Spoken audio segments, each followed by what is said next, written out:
ঢাকা বিশ্ববিদ্যালয়ের খ ইউনিট অর্থাৎ তোমরা যারা মানবিক বিভাগ থেকে ঢাকা বিশ্ববিদ্যালয়ে ভর্তি পরীক্ষা দিতে চাও তোমাদের জন্য যে ইউনিটটা সেটা হচ্ছে খ ইউনিট, অথবা বিভাগ পরিবর্তন করে যারা কমার্স থেকে বা সায়েন্স থেকেও তোমরা বিভাগ পরিবর্তন করে পরীক্ষা দিতে চাও তোমাদের জন্য যে ইউনিটটা সেটা হচ্ছে ঢাকা বিশ্ববিদ্যালয়ের খ ইউনিট।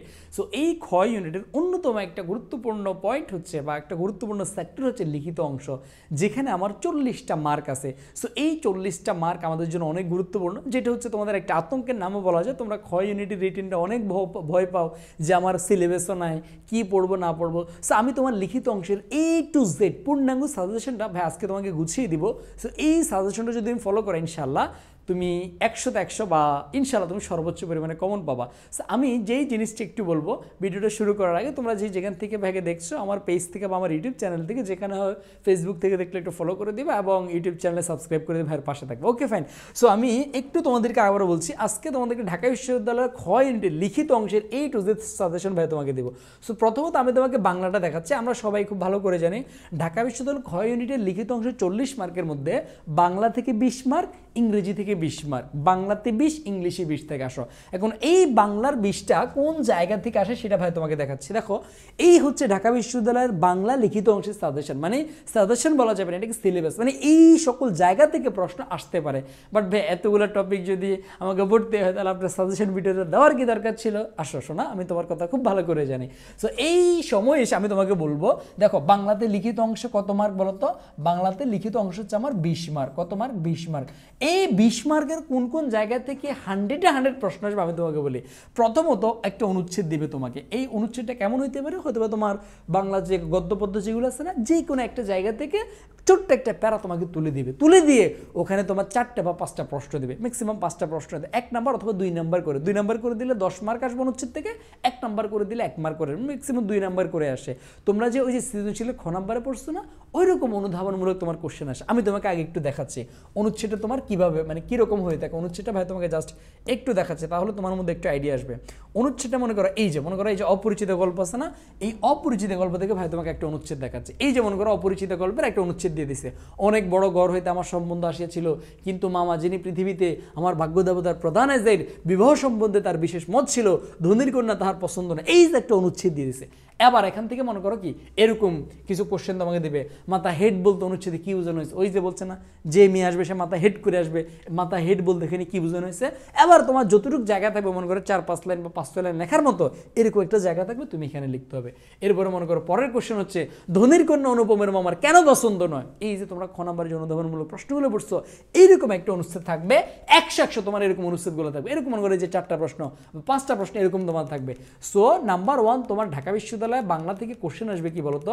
ঢাকা বিশ্ববিদ্যালয়ে বাংলা থেকে আমার প্রশ্ন আসবে হচ্ছে এইরকম একটা অনুচ্ছেদ আমাকে দিবে।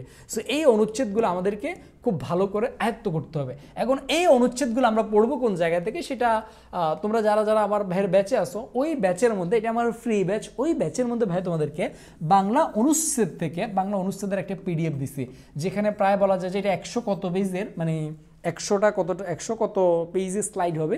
সো ওই জায়গাটা যদি মানে ওখানে প্রত্যেকটা গদ্য হতে পারে, তোমরা যে লিখিত বই থেকে পড়ছো ওখানে হয়তো বা তোমার কাছে কি মানে হয়তো একটা গল্প থেকে একটা করে তোমার অনুচ্ছেদ দেওয়া আছে, বাট ভাই সবগুলো বই থেকে কালেক্ট করে প্রত্যেকটা গল্প থেকে 2-3টা করে তোমার অনুচ্ছেদ দেওয়ার ট্রাই করছি।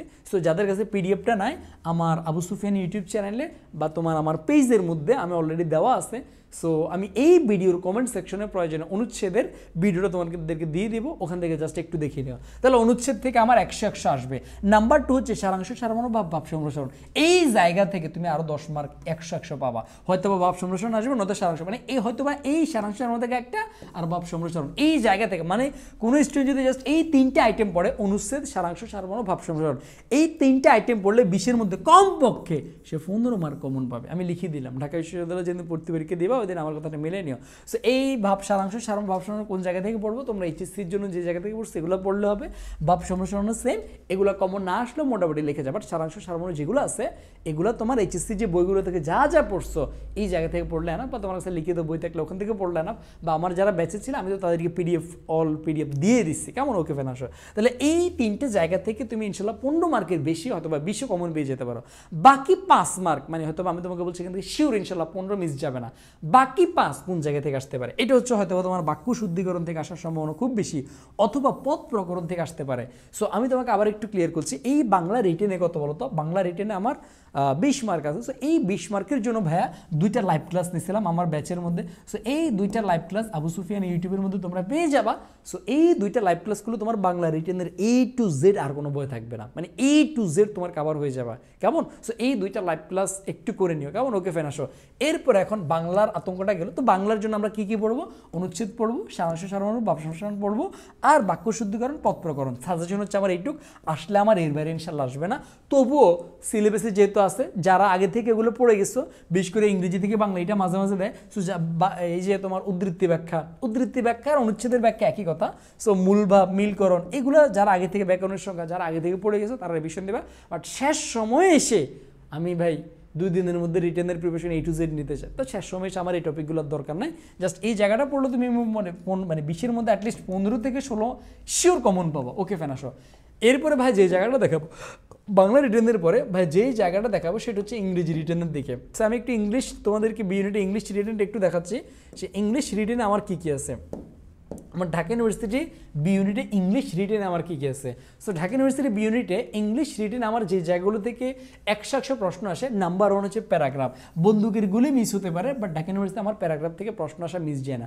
প্যারাগ্রাফ সবচেয়ে ইম্পর্টেন্ট, এরপরে সেন্টেন্স মেকিং। তুমি যদি এই 2টা আইটেম পড়ো, তোমার ইনশাল্লাহ এখান থেকে 15 মার্ক, মানে ইনশাল্লাহ 15 মার্ক থাকবে। এরপর হয়তো একটা তোমার এক্সপ্লেনেশন দিতে পারে, অথবা স্টোরি দিতে পারে, অথবা উইক্রু দিতে পারে, অথবা ট্রান্সলেশন দিতে পারে। বাট এই এক্সপ্লেনেশন দেওয়ার মানে 3 নম্বরে এক্সপ্লেনেশন দেওয়ার সম্ভাবনা খুব বেশি। এখন আসি প্যারাগ্রাফগুলো কী কী, আমি তোমাদেরকে একটু দেখাচ্ছি এই জায়গাটা। প্যারাগ্রাফের যে জায়গাটা ছিল, প্যারাগ্রাফ হচ্ছে তোমার 2 প্রকার। প্যারাগ্রাফের একটা সাজেশন তোমাদেরকে আমি এখানে দিচ্ছি। প্যারাগ্রাফ হচ্ছে 2 প্রকার, একটা হচ্ছে টেক্সচুয়াল, একটা হচ্ছে নন টেক্সচুয়াল। সো টেক্সচুয়াল কোনগুলো? টেক্সচুয়াল হচ্ছে তোমার যে টেক্সট বুকের মধ্যে যে প্যাসেজগুলো আছে, এইগুলোর মধ্যে তোমার যে কোনো প্যারাগ্রাফ দিতে পারে। সো এই জায়গায় একটা স্ক্রিনশট দিয়ে রাখো, টেক্সচুয়ালের এই প্যারাগ্রাফগুলো তোমরা একটু দেখে নেবে, কেমন? আসো। Okay fine. এরপর হচ্ছে যেটা, সেটা হচ্ছে নন টেক্সচুয়ালগুলো কোনগুলো ভাই তোমাকে বলি। নন টেক্সচুয়াল হচ্ছে তোমার টেক্সট বইয়ের বাইরে থেকে আসবে। সো আমার কাছে যেটা মনে হয় এই বছর সবচেয়ে ইম্পর্টেন্ট হচ্ছে নন টেক্সচুয়াল, কারণ এই যে 2024 সালের যে অনেকগুলো রিসেন্ট ঘটনা ঘটছে, যেটা আমার কাছে পার্সোনালি আমার কাছে মনে হয় অ্যাটলিস্ট আর কিছু দেখো বা না দেখো, এই নন টেক্সচুয়াল প্যারাগ্রাফগুলো দেখে যাবে। সেটা কি কি দেখো, এই যে the recent student movement in Bangladesh, বা যেটাকে বলো জুলাই রেভলিউশন ইন বাংলাদেশ, মানে কি জুলাই বিপ্লব বা শিক্ষার্থীদের গণবিপ্লব বা শিক্ষার্থীদের বিপ্লব বাংলাদেশে, অথবা তোমার এই যে এইটা হচ্ছে সবচেয়ে গুরুত্বপূর্ণ জুলাই রেভলিউশন ইন বাংলাদেশ, এটাও বলা যায়। এরপরে হচ্ছে কোটা রিফর্ম মুভমেন্ট, কোটা আন্দোলন বা কোটা সংস্কার আন্দোলন, এই 2টা হচ্ছে সবচেয়ে গুরুত্বপূর্ণ। এরপরে তোমার ইন্টারিম গভর্নমেন্ট, যেহেতু এই বছর অন্তর্বর্তীকালীন সরকার আছে, সো অন্তর্বর্তীকালীন সরকার থেকে প্যারাগ্রাফ দেওয়ার সম্ভাবনা খুবই বেশি। এরপরে তোমার adverse impact social media in স্প্রিডিং rumour, মানে কি সামাজিক গুজব ছড়ানো, যেহেতু আমার 24 সালে আন্দোলন কেন্দ্রে অনেক গুজব ছড়িয়েছে, এখন পর্যন্ত ছড়াচ্ছে, এইগুলো বেশি আসার সম্ভাবনা বেশি। আবার the role of doctor Mohammad Yunus in the মানে ওয়ার্ল্ড ইকোনমি, মানে আন্তর্জাতিক বিশ্বে বা বৈশ্বিক অর্থনীতিতে তোমার ডক্টর মোহাম্মদ ইউনুসের অবদান কতটুকু, এই জায়গাগুলো থেকে আসতে পারে। সো এই প্যারাগ্রাফগুলোর প্রত্যেকে দেখে নেবে। এখন ভাই তোমাদের জন্য যে গিফটটা রাখছে সেটা হচ্ছে এই প্যারাগ্রাফগুলো তোমার কোন জায়গা থেকে দেখে নেবা। সো এটা হয়তো তোমাদের অনেকের কাছে নাই। সো আমি কি করছি জানো ভাই, তোমাদের জন্য যে কাজটা করছি, এই প্যারাগ্রাফগুলো আমি জানি না বিভিন্ন বইতে অনেক কঠিন ভাষা আছে, আমি অনেক ইজি ভাষায় তোমাদের জন্য আমি লিখে দিয়েছি এই জায়গাতে। সো একটু জাস্ট এই জায়গাগুলো একটু প্র্যাকটিস করে না। কোটা রিফর্ম মুভমেন্ট মানে কোটা আন্দোলনের আমি 2 বার দিচ্ছি। কেন দিচ্ছি জানো? কারণ আমি 2টা প্যারাগ্রাফ দিচ্ছি। তোমার কাছে যেটা ইজি লাগে, যেটার ভাষা ইজি লাগে, যেটুকু মনে রাখতে পারো, এইটুকু তুমি তোমার মতো করে লেখো। আমি তো এটা আমার মতো করে ইজি করে দিচ্ছি, তোমার কাছে হয়তো একটা বাক্য কঠিন মতো মনে হতে পারে। এই কারণে আমি ট্রাই করছি যে একটাকে 2 বার করে দেওয়ার জন্য, মানে একটাকে বড় করে দিচ্ছি আর একটা ইজি করে। তোমার যেটা ভালো লাগে ওইটা লিখবে, বাট মাথায় রাখবা প্যারাগ্রাফ আমার 1 পেজের মধ্যে লিখতে হয়। সো এই যে ওভারঅল সাজেশনটা, এটা কিন্তু টাইপ 2, দেখছো? এই যে ওভারঅল সাজেশনটা ভাইয়া তোমাদের আমি এগুলো কোন জায়গায় দিব? সো এই ভিডিওর কমেন্ট সেকশন অথবা ভাইয়ের আবু সুফিয়ান পেজে নক দিলে আমি তোমাদেরকে দিয়ে দিব, বা ভাইয়ের আবু সুফিয়ান ইউটিউব চ্যানেল ডেসক্রিপশনে আমি প্রয়োজন এটার পিডিএফ দিয়ে দিব। সো একটু দেখে নিও কেমন। সো প্যারাগ্রাফগুলো যেগুলো বলছিলাম প্রত্যেকটা প্যারাগ্রাফ আমি সুন্দর করে সাজা দিছি, যে জুলাই রেভলিউশনের বাংলাদেশ, এরপরে প্রত্যেকটা জিনিস ভাই সুন্দর করে সাজিয়ে দিচ্ছি। আর তোমাদেরকে আরেকটা বলে রাখতেছি, ইংলিশ রিটেনের ভাইয়ের পেজে বা আমার ইউটিউব চ্যানেলে 2টা ক্লাস আপলোড করা আছে। এই 2টা ক্লাস যদি দেখে নাও, ইংলিশ A to Z কী কী পড়া লাগবে A to Z তোমার কভার হয়ে যাবে। এরপরে তাহলে প্যারাগ্রাফের পরে ভাই যেই জায়গাটা দেখাবো, প্যারাগ্রাফের পরে আমি তোমাদেরকে যেই জায়গাটা দেখাবো সেটা হচ্ছে এরপর আমার কি আছে, এরপরে ভাই তোমাদেরকে বলছিলাম সেন্টেন্স মেকিং আছে। সো এই সেন্টেন্স মেকিংটা আমাদের জন্য অনেক গুরুত্বপূর্ণ। সেন্টেন্স মেকিংটাকে আমি তোমাকে জাস্ট একটু নমুনা দেখাচ্ছি। সেন্টেন্স মেকিংটাকে ভাই তোমাকে জাস্ট একটু নমুনা দেখাচ্ছি। সেন্টেন্স মেকিং হচ্ছে আমার এইরকম একটা জায়গা, সেন্টেন্স মেকিং হচ্ছে আমার এরকম একটা জায়গা। মনে করো এই যে একটা ওয়ার্ড দেওয়া আছে, মানে তোমার ঢাকা বিশ্ববিদ্যালয়ে ভর্তি পরীক্ষা এরকম একটা আইসোলেশন একটা ওয়ার্ড দেওয়া থাকবে, সেন্ট্রিফিউজ একটা ওয়ার্ড দেওয়া থাকবে, অথবা লঞ্চ একটা ওয়ার্ড দেওয়া থাকবে। সো এইগুলার তোমাকে বলবে যে একটা সেন্টেন্স মেক করো। সো এরকম একটা সেন্টেন্স তোমাকে মেক করতে হবে। সো আমি জানি এটার উপরে অনেক ক্লাস লাগে, বাট এই শেষ সময় তোমরা কি করবা, জাস্ট আমি যেটা বললাম না, আমার 2টা ক্লাস করলে মোটামুটি কভার হয়ে যাবে। কীভাবে আমি তোমাদেরকে বলি, আমি তো শর্টকাট টেকনিকটা বলি। মনে করো এই যে সেন্টেন্স মেকিং ওর একটা পিডিএফ ভাইয়ের কাছে আছে। সো যারা আমার ব্যাচে ছিল ওখানে তো আমি দিয়ে দিছি, বাট যারা পাও না আমি একবার আন্তরিকভাবে দুঃখিত। সো এই সেন্টেন্স মেকিংটা তোমরা কীভাবে করবা সেই জিনিসটা আমি তোমাদেরকে একটু ক্লিয়ার করে বলি, বা এটা আমি তোমাদেরকে একটু জাস্ট একটা বুদ্ধি দিই। এটা হচ্ছে আমার শর্টকাট একটা টেকনিক আর কি। সেটা হচ্ছে দেখো তো আমাদের যাদের কাছে রিটেনের বই আছে তারা দেখো তো মনে করে যে AI solution is now a buzzword in the whole world, centrifuge কেন্দ্রীয়, centrifuge are used mostly in ইনসাইজ, এটা ভালো আছে। এরপরে মনে করো কি launch, they decided launch a major attack. মানে দেখো তো এই ওয়ার্ডগুলার যে সেন্টেন্স, এটা আমি একটা বই থেকে লিখিত বই থেকে, অনেক কঠিন মনে হচ্ছে। সো এই সময় আমার করণীয় কি, আমার যে স্পেশাল যে পরামর্শ থাকবে সেটা হচ্ছে তোমরা সবসময় কী করবা, এই ওয়ার্ডটা পড়বা এবং এটার অর্থটা মুখস্থ করবা। ওয়ার্ডটা পড়বা, অর্থটা মুখস্থ করবা।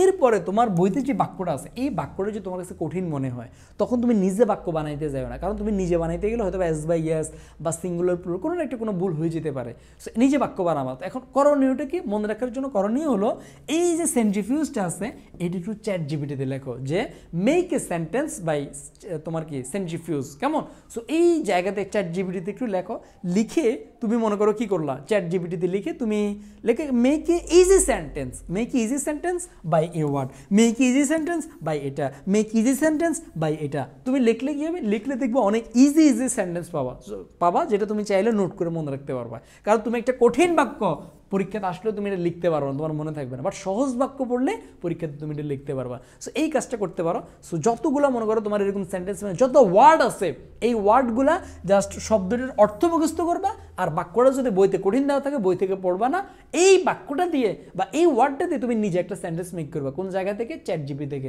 সহজ বাক্য মনে করো চ্যাট জিপিতে তো প্রথম বাক্য আসছে তুমি বুঝো নাই, তাহলে তুমি লেখো নিচে আবার লেখো মোর ইজি, মোর ইজি লেখো, তাহলে দেখবে আরও সহজ বাক্য আসবে। এটা না বুঝলে আরও আবার লিখবো মোর ইজি, আরও সহজ বাক্য আসবে। সো এটা হচ্ছে তোমাদের সেন্টেন্স মেকিংয়ের জন্য ভাইয়ের পরামর্শ। সো এরপরে তোমাদের জন্য যেই জায়গাটা থাকবে সেটা হচ্ছে আমাদের আর কী কী আছে ভাই একটু দেখাচ্ছি। আমাদের ঢাকা বিশ্ববিদ্যালয়ের তোমাদের একটু দেখাচ্ছি যে আমাদের এরপরে তোমাদের স্টোরি রাইটিং আছে। সো স্টোরি রাইটিংয়ের জন্য আমি বলি তোমাদেরকে স্টোরি রাইটিংয়ের একটা সাজেশন আছে মেয়ে ভাইয়ের কাছে, আমি তোমাদেরকে জাস্ট এই জায়গাটা দেখাচ্ছি। স্টোরি রাইটিংয়ের একটা সাজেশন আছে, এই যে স্টোরি রাইটিংয়ের ভাইয়ের একটা সাজেশন আছে এই জায়গাতে। সেটা হচ্ছে স্টোরি রাইটিংয়ের যেই জায়গাগুলোতে সবচেয়ে গুরুত্বপূর্ণ, এই যে আমি তোমাদেরকে এখানে একটা দিচ্ছি, তোমাদের এই তোমরা যে বই থেকে পড়ো না কেন এই সাজেশন অনুযায়ী মানে স্টোরির এই সাজেশনগুলো তোমরা একটু ফলো করবা। এখন আমি তোমাকে বলি স্টোরির দুই ধরনের আছে। একটা হচ্ছে তোমার মনে করো যে ছোটোবেলা পড়ে আসছো অতি লোভে তাতে নষ্ট, গ্রাস ফর লসল, এরপরে তোমার where there is will there is way, এই যে এরকম যে ছোটো ছোটো এরকম যেগুলো পড়ে আসছো এগুলো হচ্ছে ওয়ান কাইন্ড, বাট এগুলো আসার সম্ভাবনা খুব কম।